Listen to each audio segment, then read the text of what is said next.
హరిహర వీరమల్లు ఎక్కడ చూసినా కూడా తెలుగు రాష్ట్రాల్లోనే కాదు భారతదేశ వ్యాప్తంగా పాన్ ఇండియా లెవెల్లో పవన్ కళ్యాణ్ గారి మొట్టమొదటి పాన్ ఇండియా సినిమా హరిహర వీరమల్లుపై భారీ ఎక్స్పెక్టేషన్స్ తో రేపు ఈ నెల జూలై 24వ తారీఖున రిలీజ్ అవుతున్న సంగతి మనందరికీ తెలుసు. దీని మీద భారీ ఎక్స్పెక్టేషన్స్ చాలా భారీ ఎత్తున ఉన్నాయి.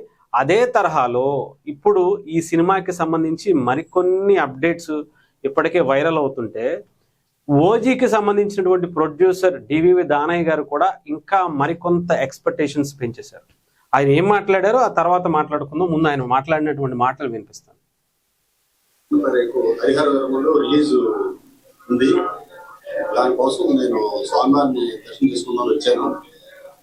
అంతా మంచి జరగాలి, పెద్ద హిట్ అవ్వాలని మనస్ఫూర్తిగా స్వామివారిని దర్శనం చేసుకున్నాను. అట్లానే సెప్టెంబర్ 25వ తారీఖు ఆ ఓజీ సినిమా కూడా రిలీజ్ అవుతుంది. అది కూడా పెద్ద హిట్ అవ్వాలని స్వామివారిని దర్శనం చేసుకుంటా వచ్చాను. మంచిగా దర్శనం. రైట్, ఇదనమాట. చూసారుగా, డివివి దానయ్య గారు ఓజీ సినిమాకి సంబంధించినటువంటి ప్రొడ్యూసర్. ఆయన పవన్ కళ్యాణ్ గారి మీద ఉన్న అభిమానంతో డిప్యూటీ సీఎం అయిన తర్వాత రిలీజ్ అయ్యేటువంటి మొట్టమొదటి సినిమా, అది కూడా మన భారతీయత ఉట్టిపడేలాగా, మన భారతదేశం గర్వించదగ్గ ఒక పోరాట యోధుడి కథని తెర మీదకి తీసుకొస్తున్నారు. ఇదే ఈ సినిమాని పాన్ ఇండియా లెవెల్లో రిలీజ్ చేయటం పవన్ కళ్యాణ్ గారి స్థాయి మరింతగా ప్రపంచవ్యాప్తంగా అయ్యేందుకు ఇది బలంగా ఉపయోగపడుతుందని నమ్మినటువంటి వ్యక్తులు. మనకి ఏఎం రత్నం గారు కానీ డివివి దానయ్య గారు కానీ చాలా బలమైనటువంటి సినిమాలు ఇచ్చారు. అంటే వాళ్ళు జడ్జి చేస్తే సినిమా బ్లాక్ బస్టర్ అనేటువంటిది మనందరికీ తెలిసిందే. సో అలాంటి ప్రొడ్యూసర్లు కూడా హరిహర వీరమల్లు గురించి వాళ్ళ ఆలోచనల్ని, వాళ్ళ బలమైనటువంటి విషస్ తెలియజేస్తున్నారంటే ఈ సినిమాని ఏ రేంజ్లో ఉందో మనం ఊహించాల్సిన అవసరం లేదు. సో ఇక్కడ ఇది పక్కన పెడితే ఆయన ఓజీ గురించి కూడా చాలా కీలకమైనటువంటి అప్డేట్ ఇచ్చారు. ఇప్పటివరకు సోషల్ మీడియాలో ఏదైతే జరుగుతున్నటువంటి చర్చ, మిగతా సినిమాలు కూడా సెప్టెంబర్ 25వ తారీఖు వస్తున్నాయి, అవి కూడా పెద్ద సినిమాలే అని చెప్పి అనుకుంటున్నారు. కానీ బట్ పవన్ కళ్యాణ్ గారు అక్కడ దిగుతున్నారు. ఆయన ముందు ఎవరైనా సరే సినిమా రిలీజ్ చేయాలంటే భయపడాల్సిందే. ఎందుకు ఏంటి అనేది మన చరిత్ర, పవన్ కళ్యాణ్ గారి సినిమాల చరిత్ర చూసుకుంటేనే చాలు. ఆ సినిమా చుట్టుపక్కల ఎవరు రావాలన్నా కూడా భయపడిపోతారు.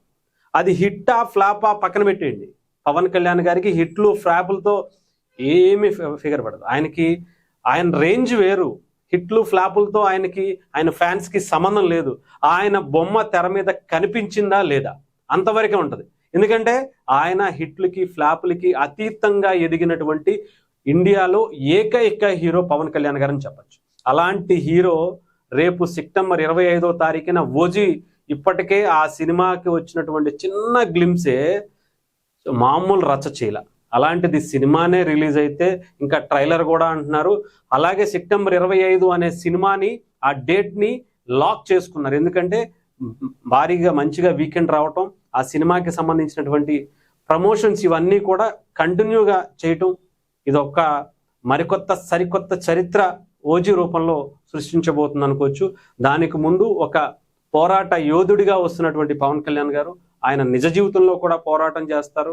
అలాగే అలాంటి క్యారెక్టర్నే గతంలో ఒక హరిహర వీరమల్లుగా ఉండేటువంటి ఒక క్యారెక్టర్ని తీసుకుని ఆయన చేయటం, డిప్యూటీ సీఎం అయిన తర్వాత రావటం, సరికొత్త ట్రెండ్కి పాన్ ఇండియా లెవెల్లో పవన్ కళ్యాణ్ గారి సత్తా ఏంటో ఈసారి భారతదేశంలో ఉన్నటువంటి అన్ని లాంగ్వేజ్ల్లో కూడా అక్కడ ఉన్నటువంటి అభిమానులు కూడా చూడబోతున్నట్టుగా తెలుస్తుంది.